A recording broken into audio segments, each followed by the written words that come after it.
and welcome to my channel. I'm Jasmine, and today I just wanted to do a quick kind of hair update video because I last did one probably like 2 years ago now about my braidlocks journey, and I've been really conscious every time that I like wash or retwist my hair that I haven't done an update. So for anyone who's on their journey or considering starting locks in any way, because you can start in a lot of different ways, I just wanted to give a bit of insight into my hair routine and how it's doing right now. So yeah, that's basically what this video is for, but I'll be happy to answer any questions that anyone has in the comments below, and if you'd like a more detailed video about anything, then please do let me know too. Okay, so I'm just taking my hair out of its hairband so that you can see the length of it a bit better. But that's the thing, when it's, because it's more thick than loose hair, when you've tied it up or had it braided or something in a certain way and you undo it,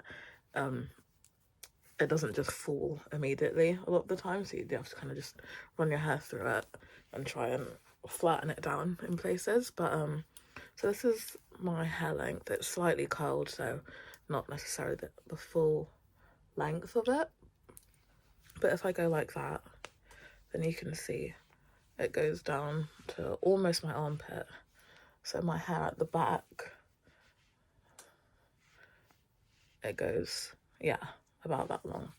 So if it was all that length, then it would be about here, but obviously it's not. It's kind of layered, which I think is an advantage to having locks as well, that you can, that it doesn't matter if your hair isn't a uniform length, or even if the locks aren't a uniform size, you can style it however way you want and it can still look neat or look kind of intentional. If some of your hair is kind of here and others are there, you kind of just naturally have layers because that's the way that hair typically grows. So yeah, that would be one advantage that I just thought I'd throw in there. But I feel like I should just start at the beginning first to say the way that I started my hair was literally 3 strands braids. So I plaited my hair myself with a little bit of help from family, just for like the back, I guess. But yeah, I mainly did it myself to braid it all. It was slimmer than this when it started, but naturally as your hair locks, it kind of puffs up as it starts to lock because it thickens, more hair grows, and you're interlocking it regularly to keep it growing properly. So yeah, your hair does thicken up. So if you are thinking of starting locks, I would say start smaller than you want them to end up looking. So one thing that I've seen is if you take the root of your hair for a single plait, for example, so the size of the root, your hair shouldn't really puff to much bigger than that size, if that makes sense. So where your hair starts, however thick this is, or the circumference, or just the space of that square that plait starts at, by the time your hair is locked, it shouldn't really be thicker than that. So don't do really thick partings if you don't want really thick hair, is basically what I'm trying to get at. So yeah, think about your partings, whether you want to be able to do a middle and a side part. Right now I have kind of just slightly to the side from the middle parting, so not a full side parting, but not the middle parting either. But if I wanted to, then I can move like, it's just like one row of locks to get a middle part, and then I have that. But because I didn't style my hair like that this morning, it doesn't fall as well as it would if I had.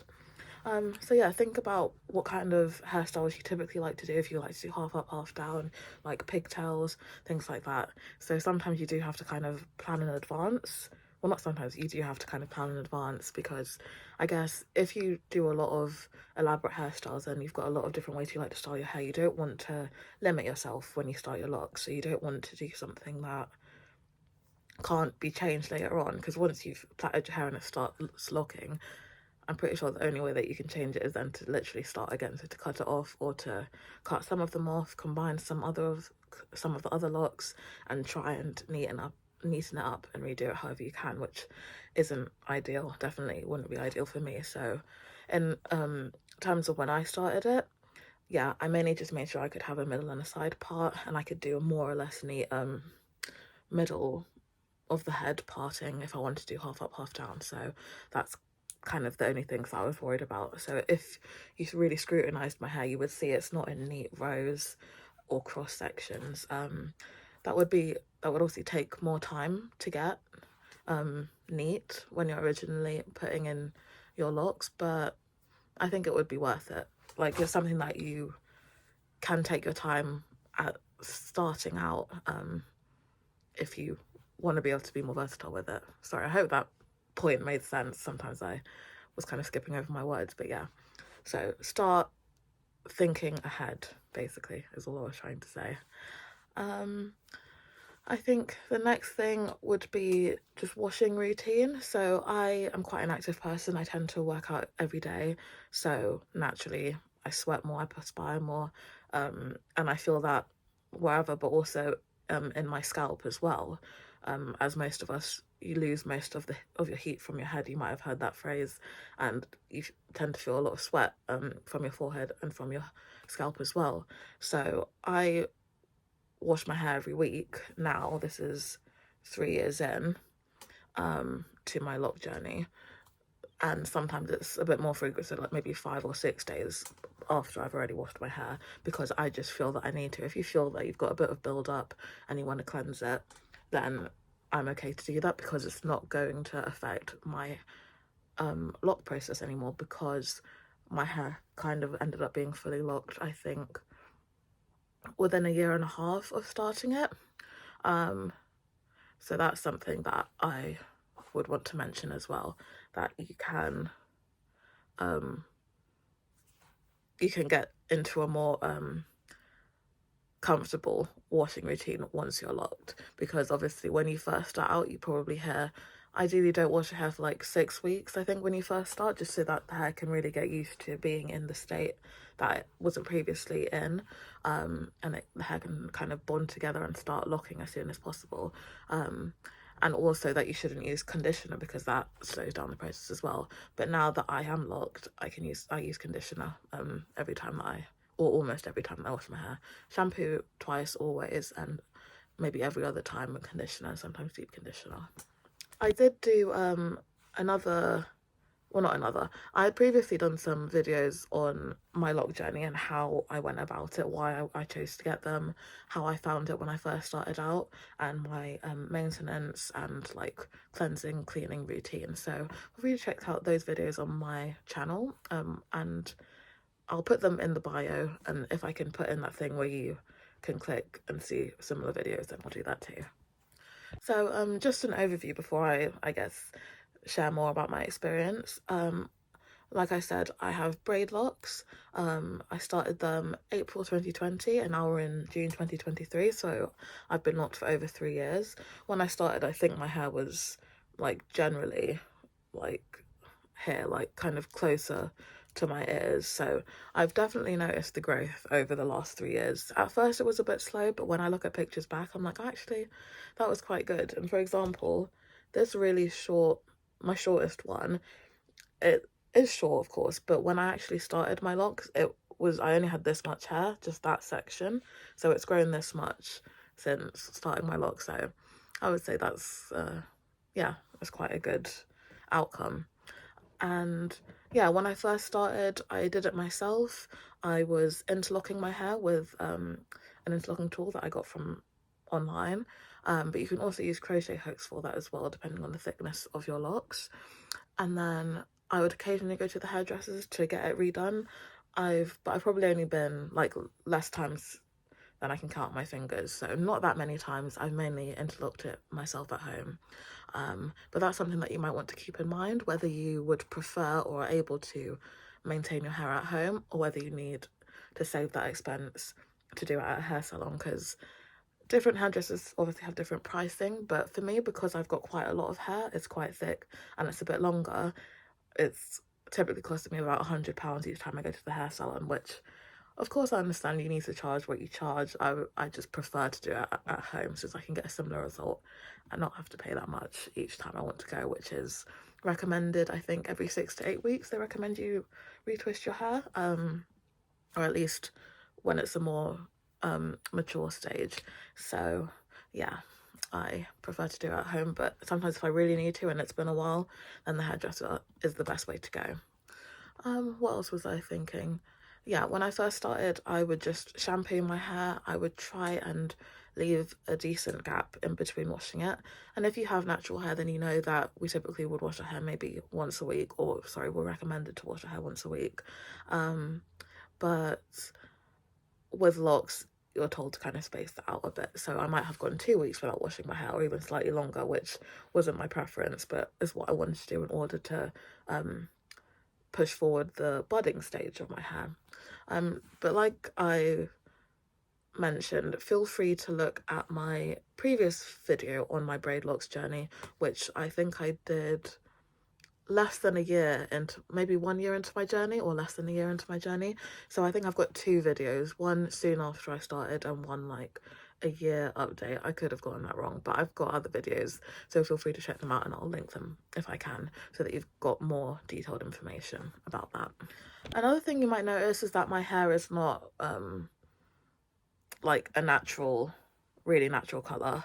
It's quite a light brown at the moment. That's because I've dyed it, and that's another thing that you need to take into consideration with locks, is that you are recommended to not dye your hair or to put chemicals, especially harsh ones, in your hair when you're at the beginning stages.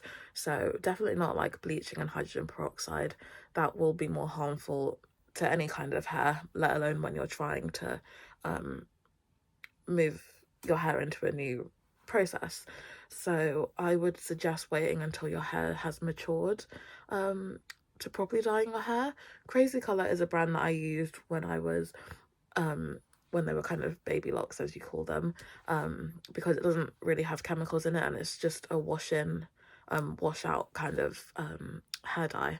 So I'd recommend using that brand or similar if you really want to add some colour to your hair before it's matured. Otherwise you might end up stunting the process of your hair growing, and that wouldn't really be ideal. So yeah, but now that my hair's mature, or in the past year and a half or so that it's been mature, I've dyed my hair a few times.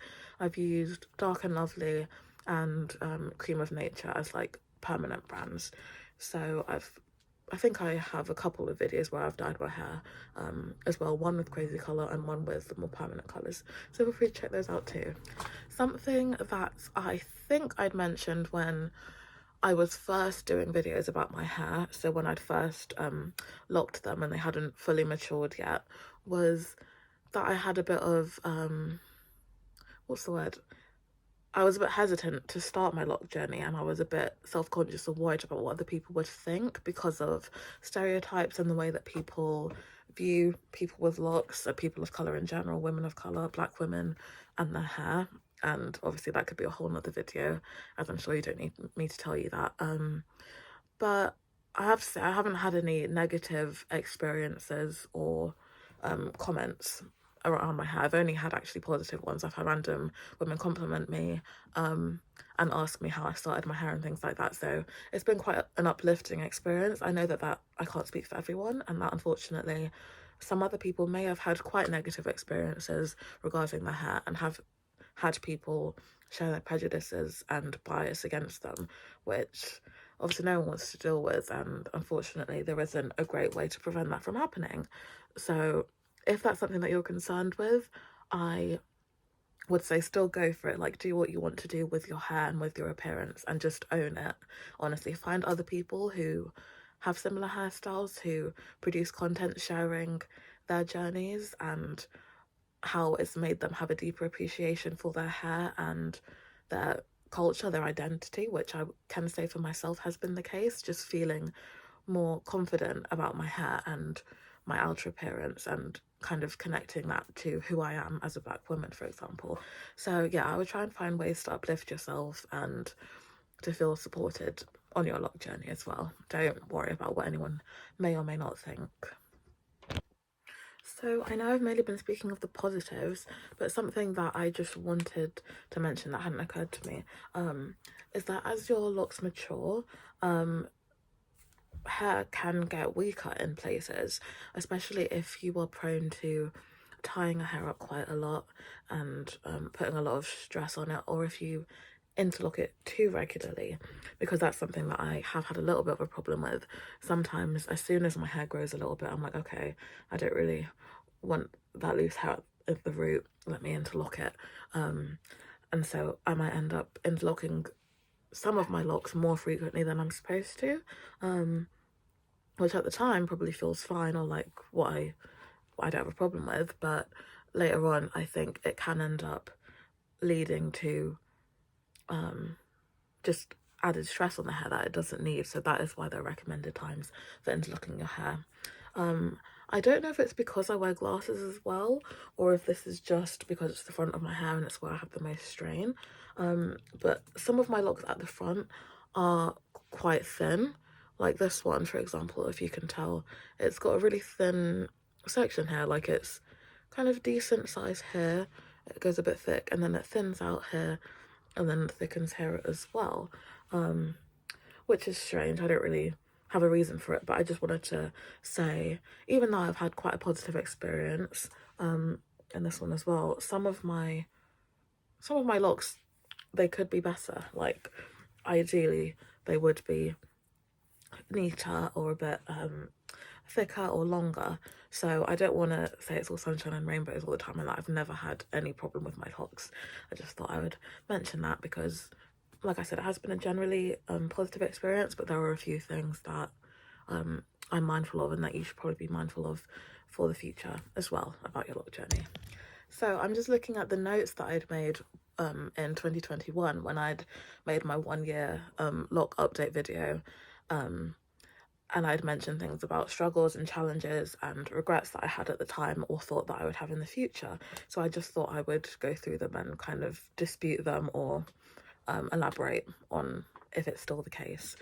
So one of the things that I'd written was build up and dryness, that because I had a problem finding ways to moisturize my hair that wouldn't cause more build up, which is a common problem. And I have to say I don't really have that problem anymore. There isn't a particular product that I've been using that has changed that. I think it's just because my hair has gotten more used to being in this state. I do wash it quite frequently and I don't add products to it very much. I would say the only products that I add occasionally are rose water and micellar water. Actually, I kind of put it in a spray bottle just in between washing my hair if I need to hydrate it a little bit. And I do have this like honey and manuka oil that is for locks. If I find the brand, then I'll insert a picture of it here. But yeah, sometimes if my hair feels just a little bit dry, and because I haven't washed it in a while, or just after I've washed it and I'm about to go out, then I might just put a little bit just in the most visible parts of my hair and just kind of run it through because it really smells nice as well. That's the main thing.